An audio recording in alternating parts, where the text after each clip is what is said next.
তো বন্ধুরা, Mumbai Indians 159 run বেরিয়ে 160 রানের মোটামুটি একটা fighting score Chennai super kings এর টার্গেট দিয়ে দিয়েছে। আজকের মুম্বাই ইন্ডিয়ান্সদের ব্যাটিং খুবই খারাপ গেছে, খালি নামান দেরি 57 রান বেরিয়েছে।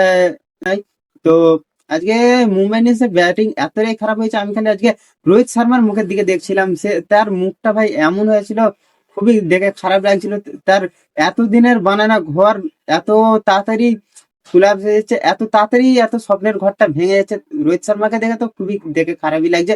আর চেন্নাই সুপার কিংসদের আজ বোলিংটা খুবই ভালো আছে, খুবই ভালো ডমিনেট করেছে আজকে মুম্বাই ইন্ডিয়ান্সদের ব্যাটারদেরকে। হার্দিক পান্ডিয়াকে আজকে টেস্ট খেলিয়েছে, 23 বলে 17 রান এরমই কিছু একটা বেরিয়েছে। তো দেখা যাক চেন্নাই সুপার কিংসদের ব্যাটাররা কি এই রানটাকে চেঞ্জ করতে পারে কি পারে না। তো তোমাদের কি মনে হয় আজকের ম্যাচটা কে জিতবে, অবশ্যই কমেন্ট করে জানাবে।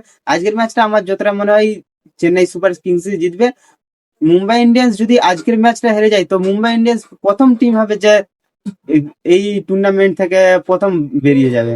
তো দেখা যাক, দেখা হচ্ছে ম্যাচের শেষে।